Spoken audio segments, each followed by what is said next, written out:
아멘. 감사합니다. 오늘 하나님께서 우리에게 주시는 말씀 함께 보시겠습니다. 다니엘서 6장 15절부터 23절 말씀입니다. 다니엘서 6장 15절부터 23절 구약성경 1244페이지 근처에 있습니다. 저와 여러분이 한 절씩 교독하고 마지막 절 합독하겠습니다. 제가 먼저 읽겠습니다. 그 무리들이 또 모여 왕에게로 나와서 왕께 말하되 왕이여 메대와 바사의 규례를 아시거니와 왕께서 세우신 금령과 법도는 고치지 못할 것이니이다 하니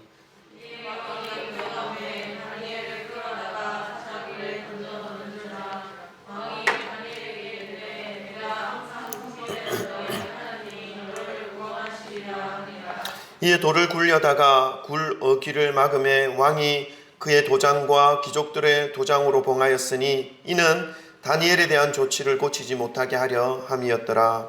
왕이 궁에 돌아가서는 밤이 새도록 음식하고 그 앞에 오락을 붙이고 잠자리를 마다하니라. 이튿날에 왕이 새벽에 일찍이 급히 사자굴로 가서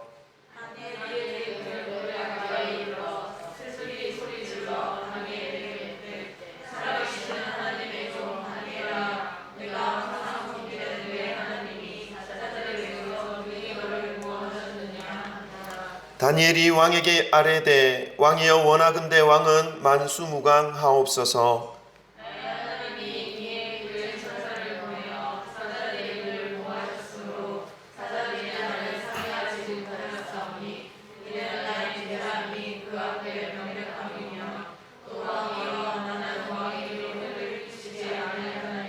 다 같이 읽습니다. 왕이 심히 기뻐서 명하여 다니엘을 굴에서 올리라 하매 그들이 다니엘을 굴에서 올린즉 그의 몸이 조금도 상하지 아니하였으니 이는 그가 자기의 하나님을 믿었음이었더라. 아멘. 할렐루야. 주 예수 그리스도의 이름을 찬양합니다. 오늘도 우리 반가운 얼굴들을 우리 볼 수 있어서 또 주님 안에서 또 한 형제 자매 된 우리 주위 지체들을 기뻐하며 반가워하며 우리 서로 사랑 고백했으면 좋겠습니다. 사랑합니다. 축복합니다. 잘 오셨습니다. 할렐루야. 아멘. 마스크를 참 벗는 날이 빨리 와서 입가에 미소가 보이는 그날이 그 얼굴을 볼 수 있는 그날이 속히 왔으면 좋겠는데 조금 답답합니다. 그래도 오늘 하나님께서 우리를 이 자리 가운데 인도해 주신 이유와 그 은혜가 분명히 있음을 믿고 우리가 주님께 나아갑니다. 여러분 한 주간 잘 지내셨습니까? 별로 표정이 잘 지내셨나요? 아멘. 네. 저는 지난 한 주간 지난주 주일에 설교 말씀을 기억하면서 저희 주위에 있는 육체적 질병으로 인해서 고통을 겪고 있는 분들을 위해서 좀 더 기도하는 시간을 좀 가졌습니다. 코로나로 인해서 선교지에서 어려움을 겪고 계신 선교사님 가족들을 위해서, 그리고 또 저희가 사역했던 그 경주에 계신 사랑하는 권사님 그리고 성도님들을 위해서, 또 이곳 성진교회를 통해서 함께 하나님을 섬겨가는 그 분들 중에 질병으로 인해서 고통 당해 기도가 절실히 필요한 분들을 위해서 좀 더 기도하는 한 주간을 좀 보냈습니다. 여러분 지난 주일 말씀이 기억나십니까? 예, 나아만을 치료하시는 그 하나님의 손길을 통해서 우리가 어떤 은혜를 받을 것인가 하는 것에 대한 내용의 말씀입니다. 당시 불치병인 이 나아만이 걸린 이 나병을 치료하신 하나님의 권능이 저희 기도 가운데 만나는 모든 사람들에게, 모든 분들에게 흘러가기를 위해서, 그리고 그 주변에 있는 그분들을 간병하고 계신 가족들에게도 하나님의 위로와 격려가 허락되어질 수 있도록, 지치지 않도록 위해서 기도했습니다. 기도를 하다 보니까 주변에 우리의 기도가 필요한 사람이 참 많구나, 정말 많이 있구나 하는 것을 느낄 수가 있었습니다. 여러분, 저와 여러분이 먼저 살아계신 하나님의 말씀 앞에 순종하심으로 주님의 그 은혜 가운데서 회복되어지시고, 그리고 주변에 기도가 필요한 분들에게 하나님의 은혜와 사랑을 흘려 보내어 주시는 그러한 성도님들이 되시기를 소망합니다. 오늘도 주님은 우리를 주님의 말씀 앞으로 모으셨습니다. 그리고 하나님의 말씀 앞에 순종하고자 하는 그 심령 위에 하나님의 말씀을 계시하여 주십니다. 마음을 주님께로 향하시고 주님의 말씀에 순종하심으로 주님께서 사용해 주시는 심령이 되어서 이 땅에서부터 미리 천국을 누리며 천국을 소유하며 천국의 기쁨을 회복하는 그런 모든 성도님들이 되시기를 주님의 이름으로 축원합니다. 오늘은 다니엘을 통한 믿음의 고찰이라는 제목으로 말씀을 나누고자 합니다. 마치 제목이 논문 제목 같죠? 다니엘을 통한 믿음의 고찰. 좀 딱딱합니다. 어떤 말씀이냐면 다니엘의 그 모습을 통해서 우리가 어떤 믿음을 본받아야 할 것인가, 믿음의 개념이 과연 무엇인가 하는 것을 깊이 한번 생각해 보자 하는 그런 의미에서 이런 제목을 정했습니다. 제가 어릴 적에 다니엘에 대한 말씀을 참 많이 들었던 기억이 있습니다. 어릴 적에 저희 집이 제사가 참 많았어요. 추석과 설에는 당연히 제사를 지냅니다. 근데 누구에게 지내는지도 몰라요. 이름 모를 누군가에게 제사를 지냈고, 또 그 외에도 한 2번에서 3번 정도의 제사를 따로 지냈던 기억이 납니다. 어릴 적부터 교회를 다녔지만 이 다니엘에 대한 설교 말씀을 듣기 전에는 제사 지낸 다음에 평소에 잘 먹어볼 수 없었던 그 과일 앞에 줄을 딱 섭니다. 우리 어릴 때는 바나나도 너무 귀했어요. 지금은 몇백 원만 주면 바나나 사지 않습니까? 바나나 하나에 그 1년에 딱 한 번 먹는 과일이었어요. 그런 어떤 절기 때 그런 과일을 먹기 위해서 줄을 섰던 그런 모습이었는데, 그러나 이제 다니엘에 대한 말씀을 듣고 난 이후에 다니엘 초반부에 보면 느부갓네살 왕이 있을 때 다니엘에게 고기를 국가에서 그 바벨론에서 주지 않습니까? 근데 그 모든 고기와 아주 기름진 양식은 우상 앞에 바쳐진 양식이었기 때문에, 그것을 알고 있기 때문에 다니엘은 그것을 거부하고 채소만 먹는 그런 모습, 그런 설교를 제가 들을 때에 하나님께서 우상 앞에 드려진 이 음식들을 기뻐하지 않는다는 사실을 처음으로 깨닫게 되었어요. 그때부터는 이제 그 이후로는 그 과일을 볼 때마다 이 침샘에서 침이 가득 고이지 않습니까? 침샘에 침이 흘러 넘쳤지만 다니엘이 보여준 그 믿음의 모습을 나도 한번 해보리라 하면서 제사 후에 나오는 음식 앞에서 이제 절을 서지 않았던 기억이 있습니다. 아마도 저와 비슷한 경험들을 여러분들도 가지고 있으리라 믿습니다. 오늘은 이 다니엘이라고 하는 이 인물을 살펴보면서 유다 백성들이 바벨론 포로로 끌려가기 시작한 이 주전 605년부터 70년의 그 세월 동안 예루살렘으로 다시 돌아올 때까지 바벨론에서 생활한, 그때가 주전 538년이죠. 그 70년 동안에 그 바벨론 생활을 하는 동안 이 다니엘의 모습이 어떠하였는지를 우리가 함께 살펴보므로, 포로로 끌려가서 당시에 세계 최대 강국인 이 바벨론의 그 나라에서, 그리고 그 나라가 망하고 그 나라를 지배한 이 메데 바사, 페르시아죠. 메데 바사의 나라가 세워졌음에도 불구하고 이 다니엘이 계속해서 그 강대국의 총리의 자리를 지키면서 살아왔던 그 모습을 우리가 함께 살펴봅니다. 그리고 그 과정 중에 왕이 4번이나 바뀌어요. 느부갓네살, 벨사살, 다리오, 그리고 고레스.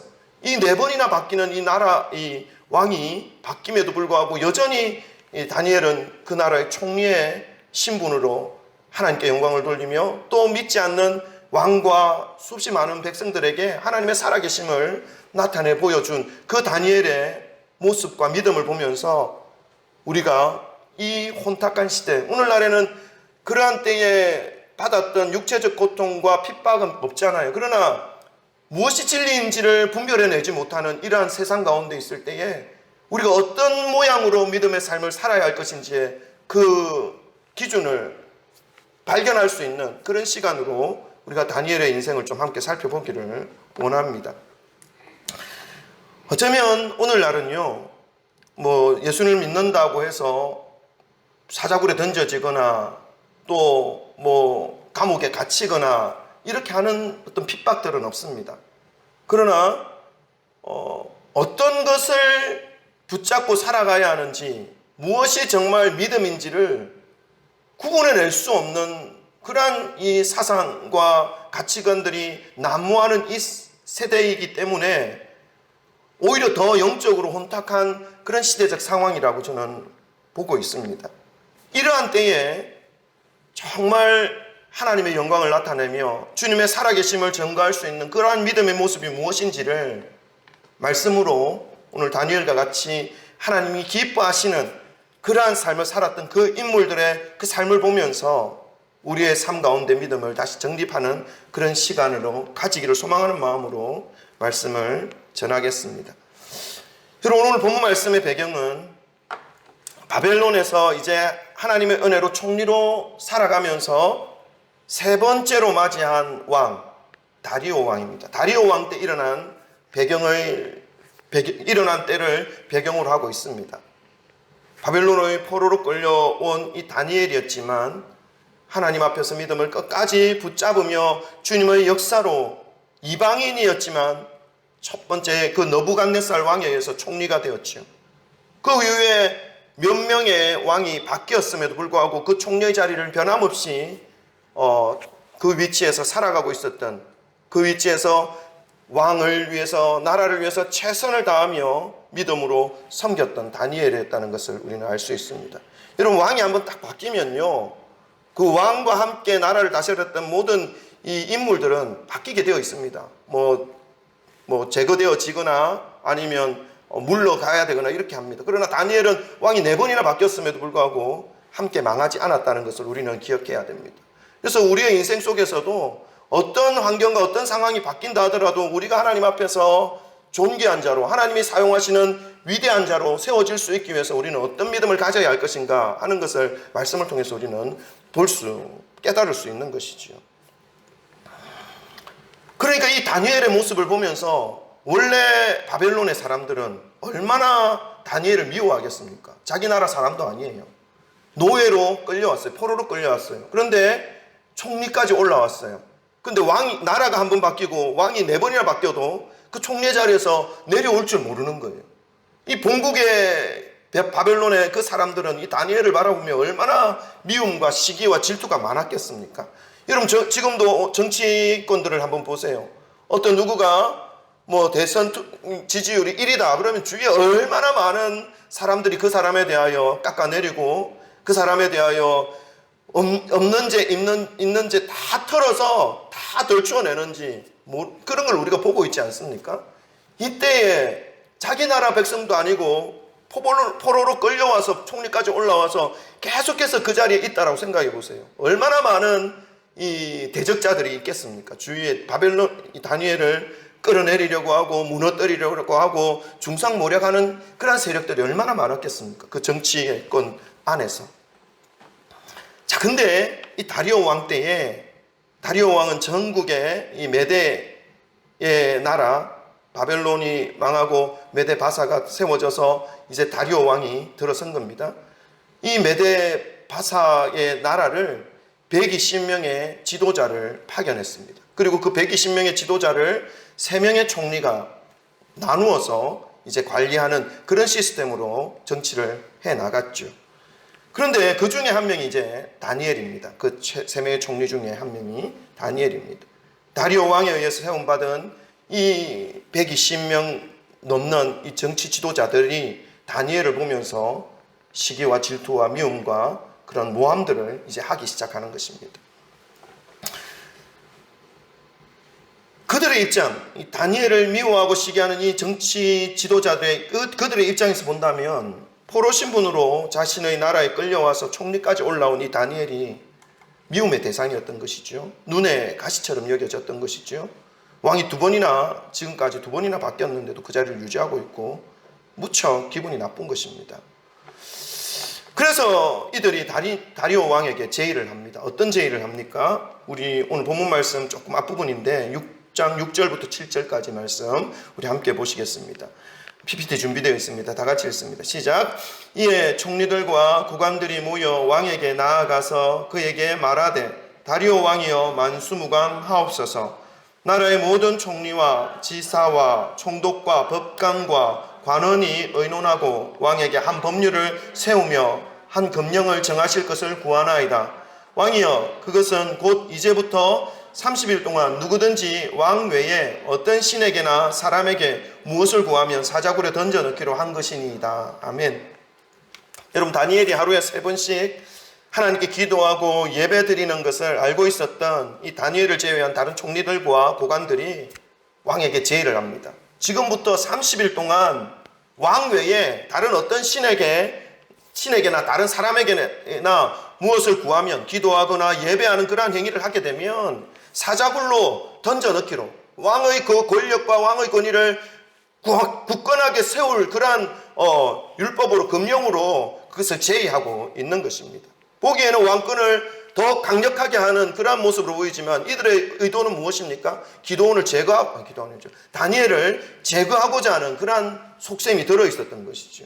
이러한 건의를 할 때에 이 다리오 왕은요, 다니엘을 아주 신뢰하고 있었습니다. 무척 무엇입니까? 다니엘의 그 총명함과 민첩함을 아주 높이 사고 있었던 그런 왕이었습니다. 그럼에도 불구하고 절대 다수의 신하들이 올린 이 건의를 다리오 왕은 허락할 수밖에 없었습니다. 다리오 왕은 이 조서를 만들어서 도장을 찍고 이제 공포를 합니다. 다리오가 다스리는 온 땅에서 이제 앞으로 30일 동안 왕 외에 다른 대상에게 기도하거나 예배를 드리면 사자굴에 던져진다는 것을 공포하였죠. 이 공포를 다니엘이 모를 리가 없습니다. 다니엘도 그 조서의 내용을 들었을 것이고 알고 있습니다. 근데 다니엘이 어떻게 했을까요, 여러분? 매일 하나님께 나갔던 그 기도의 시간을 30일 동안 중지시켰을까요? 쉬었을까요? 아니면 남몰래 숨어서 계속 정해진 기도의 시간에 하나님께 나갔을까요? 다니엘이 어떻게 했는지 우리 한번 보십시다. 10절 말씀입니다. 우리 다 같이 함께 읽겠습니다. 시작. 다니엘이 이 조서에 왕의 도장이 찍힌 것을 알고도 자기 집에 들어가서는 윗방에 올라가 예루살렘으로 향한 창문을 열고 전에 하던 대로 하루 3번씩 무릎을 꿇고 기도하며 그의 하나님께 감사하였더라. 아멘. 여러분, 이 다니엘의 행동이 여러분은 어떻게 보여집니까? 여러분에게는 어떻게 보여집니까? 국가에서 30일 동안만 기도하는 거 멈추라고 말한다면 멈추면 될 텐데 뭐 그리 잘났다고 저렇게 버티고 있는가? 혹시 이렇게 생각하시는 분이 계십니까? 다니엘은요, 그 왕의 금령을 듣는 순간 자기를 시기하는 무리들의 그 관계로 이루어진 것이라는 것을 즉시로 알았죠. 그리고 지금 이 다니엘은 메대의 총리이신 분입니다. 그러니까 왕이 내린 금령을 절대적으로 복종해야 되고 따르지 않으면 안 되는 고위 공무원이옵니다. 고위 공무원의 위치에 있습니다. 그런데 방금 읽으신 이 말씀을 보니까 그럼에도 불구하고 하나님께 무릎을 꿇어 기도하는 것을 멈추지 않았다 말씀하고 있습니다. 그것도 잘 보이는 윗방에 올라가서 창문을 확 열어놓고 예루살렘을 향하여 숨기지 않고 하나님께 3번 기도하는 일을 계속 진행해 나갔다라는 것을 말씀합니다. 여러분, 우리가 이 다니엘의 모습을 어떻게 이해해야 하는 것입니까? 이 모습을 보면서 오늘날과 좀 닮아있지 않나요? 코로나로 인해서 예배일을 제한하고 있고 비대면 예배로 전환을 요구하고 있는 이 정부 당국의 행정명령을 보면서 어떻게 합니까? 거부하고 끝까지 믿음을 내세워서 행정명령을 무시하며 대항하며 종전의 모습처럼 입장을 고수하는 것이 옳은 것 아니냐라고 우리가 또 생각할 수도 있습니다. 기도원의 모습을 보면서. 여러분, 그런 생각이 들지 않습니까? 그래서 우리가 정부의 명령을 어기고 대면 예배를 주장하는 것이 옳다고 여겨지시지요. 이 부분을 우리가 좀 정립을 해야 될 필요가 있겠다는 생각이 듭니다. 이미 많이 흘렀지만 그래도 어떤 것이 정말 믿음일까 하는 것을 한번 생각해 보는 것입니다. 이 부분에 대해서 바울은 이렇게 말씀하고 있습니다. 로마서 13장 1절 2절입니다. 우리 한번 읽어볼까요? 로마서 13장 1절 2절 PPT에 준비되어 있습니다. 다 같이 읽습니다. 시작. 각 사람은 위에 있는 권세들에게 복종하라. 권세는 하나님으로부터 나지 않음이 없나니 모든 권세는 다 하나님께서 정하신 바라. 그러므로 권세를 거스르는 자는 하나님의 명을 거스름이니 거스르는 자들은 심판을 자취하리라. 아멘. 무슨 말입니까? 정부기관에 대한 명령에 대해서 순종할 것을 권고하고 있습니다. 말씀하고 있습니다. 그리고 베드로 사도, 예수님의 제자 중에 가장 첫째라고 말할 수 있는, 수제자라고 말할 수 있는 베드로 사도는 뭐라고 말했는지 우리 한번 살펴봅니다. 베드로전서 2장 13절 14절입니다. PPT 준비되어 있으니까 우리 다 같이 한번 읽어보십시다. 시작. 인간의 모든 제도를 주를 위하여 순종하되 혹은 위에 있는 왕이나 혹은 그가 악행하는 자를 징벌하고 선행하는 자를 보상하기 위하여 보낸 총독에게 하라. 아멘. 여러분, 베드로 사도가 이 글을 적을 때는 핍박이 아주 극에 달하는 그때였습니다. 왕으로부터 총독으로부터 그리스도인들이 붙잡혀서 감옥에 다 갇히고 죽어가는 그런 상황 속에서 베드로 사도는 인간의 모든 제도를 주를 위하여 순종하되 혹은 위에 있는 왕이나 혹은 그가 악행하는 자를 징벌하고 선행하는 자를 보상하기 위해 보낸 총독에게 하라. 권위를 인정하라 말씀하고 있는 것입니다. 사도들의 근거는 하나같이 국가와 권위자와 권세자들에게 복종할 것을 말씀합니다. 그 이유는 그 모든 권위와 권세가 하나님께서 정하셨기 때문이다라고 말씀합니다. 그런데 그렇다면 우리 지금 이 다니엘의 모습은 우리가 어떻게 이해를 해야 하느냐 하는 것입니다. 이렇게 본다면 다니엘의 이 모습, 왕의 금령에 대하여 알고 있음에도 불구하고 그것에 순종하지 않고 하나님 앞에 예배드리고 기도하는 일을 계속 진행하는 것으로 인해서 하나님께서 세우신 질서와 권위에 불복종하는 것처럼 보여질 수 있다라는 것입니다. 여러분, 그렇게 보여지시죠? 우리가 한번 생각해야 합니다. 근데 다니엘은요, 하나님 앞에 지금 불복종하는 것이 아닙니다. 오히려 다니엘은 국가의 법률이 하나님을 예배하지 못하게 하고 하나님께 기도하지 못하게 하는 그 법률이라면 지키지 않는 것이 오히려 하나님의 그 권위를 인정하는 것이라는 것으로 표현하고 있습니다. 이것이 좀 헷갈릴 수 있습니다. 그러나 좀 더 설명을 제가 드릴 테니까 헷갈리지 않을 수 있습니다. 비록 하나님께 기도와 예배를 드리는 것으로 인해서 자신의 대적자들로부터 압박과 핍박이 자신에게 주어진다 하여도 하나님을 향한 사랑과 그 경외함을 흔들림 없이 붙잡고 나아가는 다니엘의 모습을 우리는 발견할 수 있어야 합니다. 아직까지 이해가 안 되죠? 헷갈리죠? 계속 말씀을 전합니다. 들으십시오. 국가의 권위와 권세자들에게 복종하라고 말씀한 이 바울 역시 어떻게 했습니까? 초대교회 당시에 그리스도를 전파하지 말라라고 하는 유대 당국의 지도자들의 명령에 대하여 어떻게 말씀했습니까? 사도행전 5장 29절에 바울이 이렇게 고백합니다. 사람보다 하나님을 순종하는 것이 마땅하니라. 사람의 말을 듣는 것이 옳은지 하나님의 명령을 따르는 것이 옳은지 너희들이 판단하라 말씀하는 것이죠. 그러면서 어떻게 합니까? 더욱더 열심히 주의 복음을 전하는 바울의 모습을 우리는 볼 수 있습니다. 이런 모습을 볼 때에 그리스도인들은 어떤 우상 앞에 우상 숭배를 강요받는다든지 하나님을 배반하라라고 하는 어떤 나라의 법률이나 명령이 있다면 그것에 대하여 따를 수 없는 존재가 바로 그리스도인들입니다. 과거 우리나라의 역사에서도 일제의 강점기가 있었습니다. 그때 어떤 사람들은 믿음이 있었다고 하였지만 심지어 목사님들 중에도 신사참배를 한 사람이 있습니다. 그러나 수많은 믿음의 선조들은 신사참배를 거부함으로 말할 수 없는 고통과 핍박으로 목숨까지 잃어버리는 일들이 허다하게 일어났습니다. 여러분, 믿음을 지킨다는 것의 의미를 다니엘과 바울과 우리 믿음의 조상들의 그 삶에서 취하시기를 바랍니다. 이제 결론을 내리겠습니다. 이제 정리를 합니다. 정리를 해드리겠습니다. 여러분, 우리가 믿음을 따라 살아가는 것으로 인해서 그 믿음, 그 복음 때문에 우리가 핍박을 받으며 우리가 고난을 받으며 우리가 손해를 받는 길이 있다면 여러분 어떻게 하겠습니까? 그 믿음을 포기하겠습니까? 아니면 믿음으로 인해서 핍박을 기꺼이 받아들이겠습니까? 반대로 우리가 믿음을 따라가는 그 삶으로 인해서 내가 핍박받는 것이 아니라 다른 사람이 핍박을 받는다면, 다른 사람에게 나의 믿는 것으로 인해서 다른 사람에게 손해를 끼치게 된다면 여러분 어떻게 하겠습니까? 그 믿음은 내가 취하고 다른 사람은 뭐 손해를 보든 피해를 보든 그건 상관없다라고 생각하면서 믿음의 길을 가겠습니까? 어떤 믿음의 길을 선택하여야 하는 것이겠습니까? 신사참배한 사람들로 인해서 직접적이지는 않지만 신사참배하지 않은 사람들은 오히려 더 핍박을 받았습니다.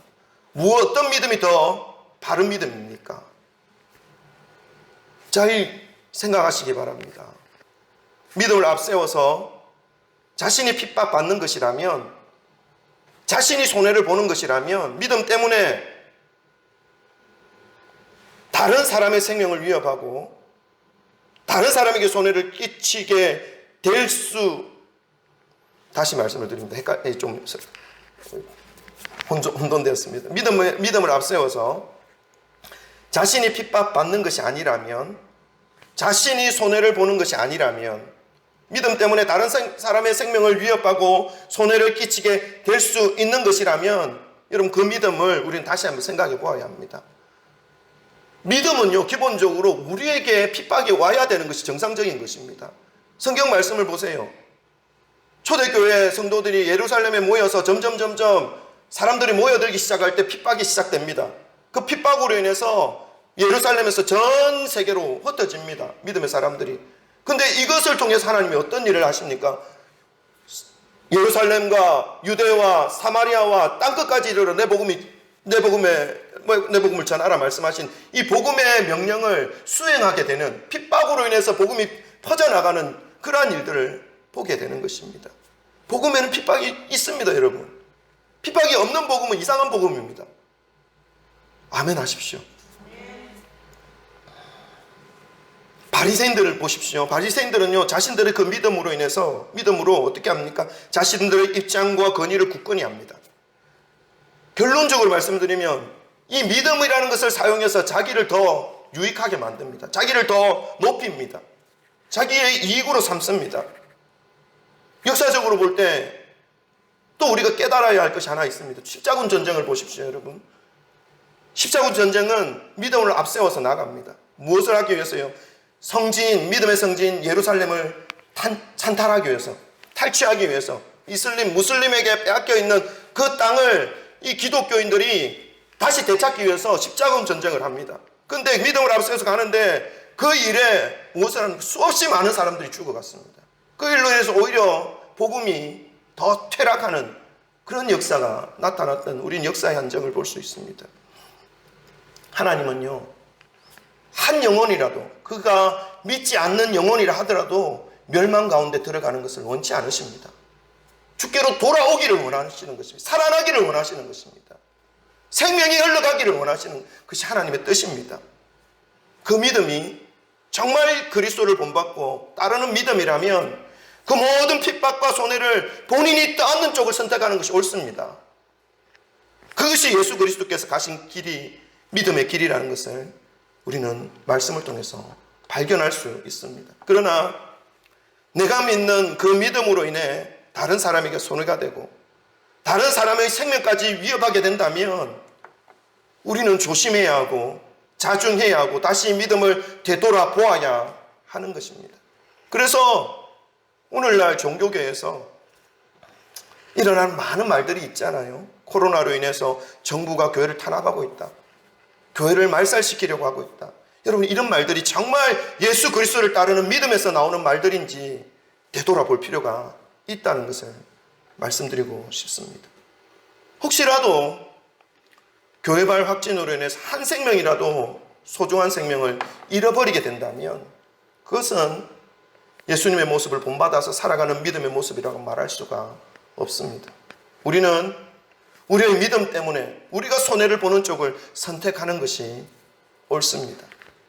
번거롭겠지만 정부가 교회를 간섭하는 것이 핍박처럼 여겨지고 분명히 바람직한 것은 아님을 알지만 우리의 믿음으로 인해 소중한 생명이 피해를 입지 않을 수만 있다면 기꺼이 우리가 피해를 받는 것이 더 바른 믿음이라는 사실을 기억하시기를 바랍니다. 그 대신 더욱 간절하게, 더욱 진실되게 주님의 말씀 앞에서 순종하는 믿음의 삶을 살아있는 제물로 각자의 삶 속에서 주님 앞에 드려지는 것이 더 아름답고 소중한 믿음의 모습이라는 것을 여러분 잊지 마시기를 소망합니다. 오늘 다니엘의 모습이 바로 그러한 모습이었습니다. 자신이 드린 기도의 모습으로 인해서 자신에게 핍박이 오는 것이었으나 매일의 삶 속에서 하나님 앞에 핍박과는 상관없이 하나님 앞에 드려지는 제물로서 자신을 하나님께 드리는 다니엘의 모습입니다. 이 일로 인해서 다니엘은 어떤 핍박을 받습니까? 오늘 본문 말씀 15절부터 18절입니다. 우리 다 같이 함께 읽겠습니다. 15절부터 18절까지 조금 길지만 차근차근히 함께 한 목소리를 읽겠습니다. 시작. 그 무리들이 또 모여 왕에게로 나와서 왕께 말하되 왕이여 메대와 바사의 규례를 아시거니와 왕께서 세우신 금령과 법도는 고치지 못할 것이니이다 하니 이에 왕이 명령함에 다니엘을 끌어다가 사자굴에 던져 넣는지라. 왕이 다니엘에게 이르되 내가 항상 섬기는 너의 하나님이 너를 구원하시리라 하니라. 이에 돌을 굴려다가 굴 어기를 막음에 왕이 그의 도장과 귀족들의 도장으로 봉하였으니 이는 다니엘에 대한 조치를 고치지 못하게 하려 함이었더라. 왕이 궁에 돌아가서는 밤이 새도록 금식하고 그 앞에 오락을 거치고 잠자기를 마다하니라. 아멘. 여호와의 성전 예루살렘을 향해 다니엘은 창문을 활짝 열어놓고 하루에 3번 여호와 하나님께 기도하는 일을 멈추지 않았습니다. 자신의 삶이 하나님의 것이라는 것을 본인 스스로 인식하고 살았다는 것을 볼 수 있습니다. 또한 자신과 함께하는 하나님이 살아계신 하나님이라는 사실을 한순간도 부인하지 않는 정말 삶 가운데 하나님께 드려지는 제물로서의 삶을 살아가는 이 다니엘의 모습을 발견할 수 있습니다. 이 모습을 확인한 다니엘을 시기하는 대적자들은 다리오 왕에게 다니엘을 고발합니다. 왕의 명령을 어긴 이 다니엘을 어떻게든 사자굴에 던져 넣고자 하는 이 대적자들의 모습을 볼 수 있습니다.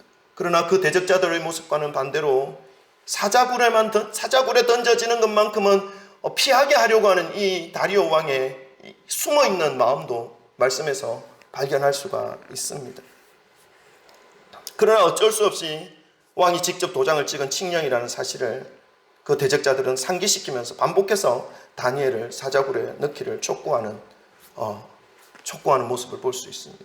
그래서 그들의 말을 듣고 다리오 왕은 명령을 내립니다. 그 명령을 내린 이후에 왕은 한숨도 그날 밤에 잠을 자지 못합니다. 18절에 보니까 밤이 새도록 금식하고 그 앞에 오락을 거치고 잠자기를 마다하니라. 얼마나 다리오 왕이 다니엘을 신뢰하고 있는지, 그리고 다니엘이 메대 나라와 이 다리오 왕에게 얼마나 충성스러운 신하의 모습을 하고 있었는지 말씀하고 있습니다. 이런 모습을 본다면 다니엘은 국가와 왕의 명령에 반대해서 자신의 믿음만을 고집한 것이 아니라는 것을 알 수 있습니다. 주님이 세우신 권위에 순종하는 바른 신앙의 모습이었다는 것을 알 수 있는 것이지요. 그러나 주님을 믿을 수 없게 한다든지 우상을 섬기라고 한다든지 하는 것에 대하여는 어떤 핍박이 오더라도 하나님의 명령을 따르겠다라고 하는 이 믿음으로 살아가고 있는 다니엘의 모습이었다는 것입니다.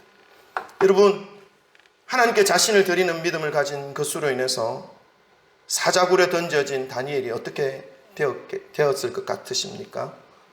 우리 한번 읽어볼까요? 19절부터 23절까지입니다. 이것도 긴데 그래도 차근차근히 말씀을 생각하면서 읽으면 이해가 될 것입니다. 19절부터 23절 다 같이 함께 읽겠습니다. 시작. 이튿날에 왕이 새벽에 일어나 급히 사자굴로 가서 다니엘이던 굴에 가까이 이르러서 슬피 소리를 질러 다니엘에게 묻되 살아계시는 하나님의 종 다니엘아, 내가 항상 섬기는 내 하나님이 사자들에게서 능히 너를 구원하셨느냐 하니라. 다니엘이 왕에게 아뢰되 왕이여 원하건대 왕은 만수무강하옵소서. 나의 하나님이 이미 그의 천사를 보내어 사자들의 입을 봉하셨으므로 사자들이 나를 상해하지 못하였사오니 이는 나의 무죄함이 그 앞에 명백함이오며 또 왕이여 나는 왕에게도 해를 끼치지 아니하였나이다 하니라. 왕이 심히 기뻐서 명하여 다니엘을 굴에서 올리라 하매 그들이 다니엘을 굴에서 올린즉 그의 몸이 조금도 상하지 아니하였으니 이는 그가 자기의 하나님을 믿었음이었더라. 아멘. 전날 한숨도 자지 못한 이 다리오 왕은 날이 밝자마자 급하게 다니엘에게 갑니다. 혹시 다니엘이 사자의 밥이 되어 죽었으면 어떡하나 하는 그러한 근심과 슬픔으로 다니엘을 부릅니다. 다니엘아, 살아계시는 하나님의 종 다니엘아, 너가 정말 살아있느냐? 내가 항상 섬기는 내 하나님이 사자들에게서 능히 너를 구원하셨느냐? 묻습니다. 슬피 물었다 기록되어져 있습니다. 다리오 왕은 다니엘이 아마도 죽었으리라고 생각했던 것 같습니다. 왜냐하면 모든 사람들이 그렇게 생각하잖아요. 사자굴에 사람이 던져졌는데 이제 뼈도 추리지 못하는 처참한 죽음에 처할 것이라는 것은 의심의 여지가 없습니다. 그래서 왕도 다니엘이 죽은 것으로 여기고 슬피 다니엘을 찾고 있는 모습을 보입니다. 그러나 다니엘은 왕의 그 부르심 앞에 응답을 합니다. 왕이시여, 원하건대 왕은 만수무강하옵소서. 나의 하나님이 이미 그의 천사를 보내어 사자들의 입을 봉하셨으므로 사자들이 나를 상해하지 못하였습니다. 할렐루야. 다니엘은 지난밤 사자굴에 던져졌지만 명령을 내린 이 다리오 왕에 대하여 섭섭해한다거나 증오심과 복수심으로 불타오르는 그런 모습이 아니었습니다. 정말로 걱정해주는 이 왕에게 자신의 안부를 기쁨과 감사의 모양으로 나타내고 있습니다. 많은 사람들은 여러분 이 이야기를 들으며 난감한 표정을 감추지 않습니다. 여러분도 좀 난감하게 생각하시는 분이 있지 않습니까? 어떻게 사자굴에 사람이 떨어졌는데, 그것도 하룻밤을 사자굴에서 지냈는데 8시간 이상 아니겠습니까? 8시간 이상이나 사자들 곁에 있었는데 죽지 않고 살아있단 말인가? 믿어지지 않는다 말할 것입니다. 그래서 사람들은 이 사건을 인간의 생각과 논리로 믿어질 수 있도록 해석하려고 하는 시도를 계속해서 해옵니다. 어떤 시도입니까? 당시에는 하나님을 믿는 사람들에게 핍박이 많이 있었던 시기였기 때문에 그 사람들을 위로하고 격려하기 위해서 사람들이 만들어 놓은 신화와 전설일 것이야, 허구일 것이야 라고 말하는 사람들도 참 많이 있습니다. 또 어떤 사람들은요, 다리오 왕이 다니엘을 너무 사랑하였기 때문에, 너무 총애하였기 때문에 이 다니엘이 사자굴에 던져질 것을 예상하고 사자들 그 전날 사자가 먹을 수 있는 최대한의 먹이를 다 주어서 배가 빵빵하게 터질 것처럼 만큼 많이 주어서 사람을 보더라도 전혀 군침이 돌지 않는 그런 상황으로 만들어 놓았을 것이야 라고 해석하려고 하는 그런 사람들도 있습니다. 인간의 지혜와 이성으로 그렇게 설명이 되면 이해가 되지요. 여러분, 그런데 오늘 본문 말씀 뒷부분 바로 읽어보십시오. 다니엘을 죽이려고 했던 그 사람들을 왕이 그 사람들을 다 사자굴에 던집니다. 다니엘을 올리고. 그때 사자가 어떻게 합니까? 그들이 땅에 발이 떨어지기도 전에 그들을 삼켰더라. 사자들이 얼마나 배고팠으면 배 터지게 묵었던 사자가 아니라는 것을 보여주고 있습니다. 사랑하는 성도 여러분, 다니엘을 사자굴에서 지켜주신 분이 하나님 아버지이심을 기억하시기를 바랍니다. 아멘 하셔요. 아멘. 오늘 본문 말씀을 통해서 다니엘의 믿음을 통해서 정말 믿음이라는 것이 무엇인지를 짧은 시간이었지만 살펴보았습니다. 성경 말씀은 우리에게 수많은 믿음의 사람들을 소개하고 있습니다. 그리고 그분들의 삶을 통해서 이 땅에서 살아가는 우리들에게 바른 믿음의 본을 보여주고 있습니다. 모세, 다니엘, 예수님, 그리고 사도들, 이런 분들의 믿음을 본다면 우리가 어떻게 믿음의 삶을 살아야 하는 것인지를 깨달을 수 있습니다. 여러분, 오늘 다니엘에 대한 말씀을 살펴보면서 믿음에 대한 결론을 내려야 할 것 같습니다. 믿음으로 살아간다라고 할 때에 나의 믿음 때문에 내가 손해보는 것, 내가 고통당하는 것, 그것을 여러분 두려워하지 마시기를 바랍니다. 믿음의 길로 가는 것에는 기본적으로 이러한 것들이 기다리고 있습니다. 우리가 정말로 두려워해야 하는 것이 있습니다. 무엇을 두려워해야 하냐 하면 이 믿음의 길로 가는데 내가 고통받지 않고 내가 손해보지 않고 내가 피해 입지 않고 나의 이 믿음으로 인해서 다른 사람이 고통받고 다른 사람이 손해보고 다른 사람이 나의 믿음으로 인해서 핍박을 받는 것을 본다면 그것을 여러분 두려워하시기를 바랍니다. 그 길은 바른 믿음의 길이 아닐 가능성이 아주 많습니다. 오늘 다니엘을 보시기 바랍니다. 모든 삶 속에서 하나님을 따르고 하나님을 섬기고 하나님께 자신의 삶을 자신의 모든 순간을 예배로 나아가는 그 모습 때문에 고발당하였고 사자굴에 던져졌고 생명을 잃어버리는 순간을 맞이하였습니다. 그러나 살아계신 하나님께서 그의 천사들을 사용하셔서 사자의 입을 막으시고 살아계신 하나님, 다니엘이 믿는 그 권능의 하나님을 믿지 않는 모든 사람들과 왕과 신하들에게까지 나타내 보여주셨습니다. 다니엘은요, 하나님을 믿는 이 믿음 때문에 손해보는 길을 선택하였다는 것입니다. 생명을 잃어버리는 일을 선택하였습니다. 이것은 자신의 믿음 때문에 다른 사람들의 생명을 위협하는 일이 아니었습니다. 자신이 핍박당하는 길을 선택하였다는 것입니다. 그러나 하나님은 이러한 다니엘을 지켜주시고 보호해 주셨고 왕과 많은 사람들 앞에서 이 믿음 때문에 오히려 더욱 존귀함을 받는 사람으로 삼아 주셨습니다. 이것이 믿음입니다. 이러한 믿음으로 일평생 살아가시기를 주님의 이름으로 축원합니다. 아멘. 손에 있으면 믿음 버리고 다시 손에 안 보는 쪽을 선택하시려고 아멘 안 하시는 건 아니죠? 아멘 하십시다. 아멘. 이러한 믿음으로 일평생 살아가시기를 주님의 이름으로 축원합니다. 아멘. 그리하여서 살아계신 하나님께서 내 삶의 모든 위기 때마다 역사해 주시는 것으로 인해서 마지막 순간에 가장 주님의 모습을 닮아 있는 그 성도, 주님의 마음에 가장 사랑스러운 존재로 자리매김되어져 있는 하나님이 그 사람을 볼 때마다 쟤는 어떻게 해서 그렇게 무식하게 믿음 하나만 붙잡고 살아가는지 모르겠다라고 하면서 기뻐하실 그 성도로 살아가시기를 주님의 이름으로 축원합니다. 아멘. 우리 찬양한 거 갈까요?